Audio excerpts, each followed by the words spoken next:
Glass exploded into the alleyway, the third-story window shards hitting the ground just before Caro, rolling as he landed. Carla pulled herself to her feet, running to the broken window and peering into the alley below.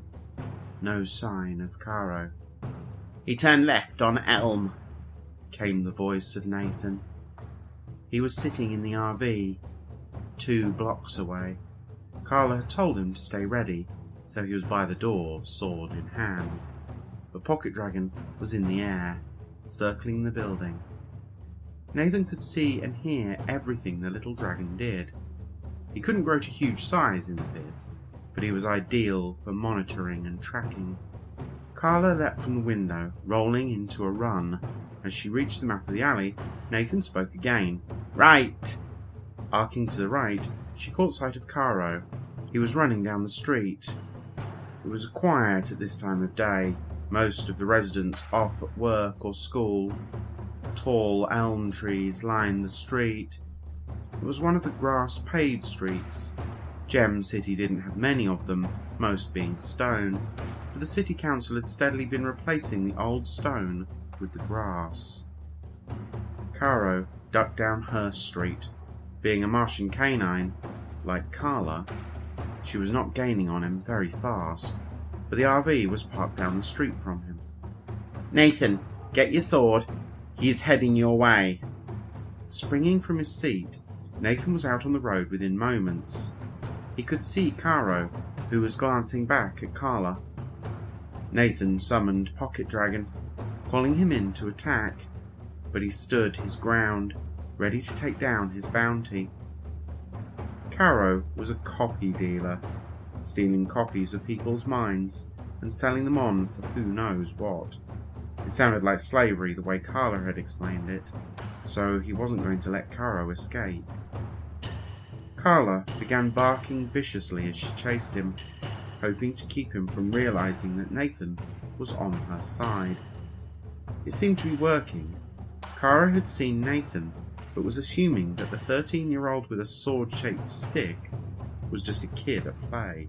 He was getting close to Nathan now, just 10 meters away, when a pigeon-sized dragon swooped past his face, raking him with its right wing. Caro stumbled, losing speed and barely keeping from tumbling to the ground.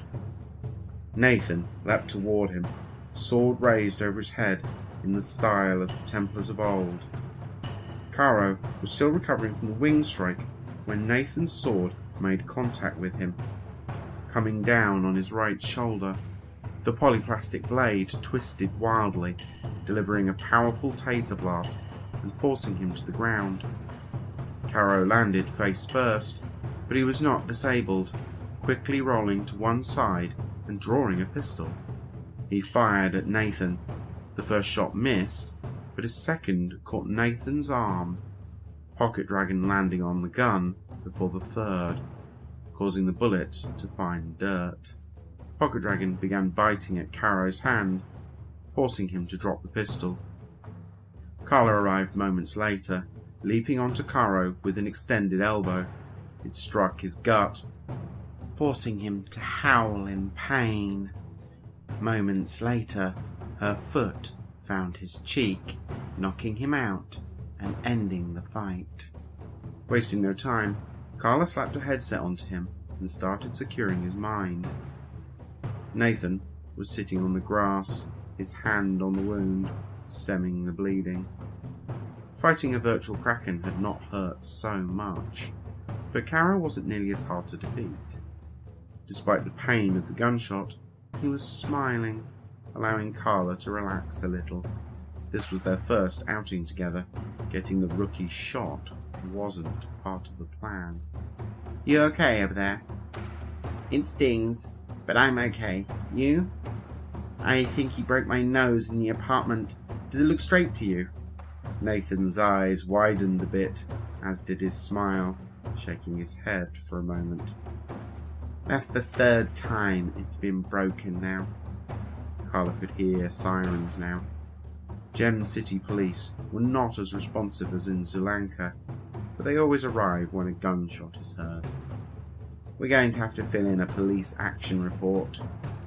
Getting to her feet and retrieving the headset and its cargo, she walked over to Nathan and helped him up.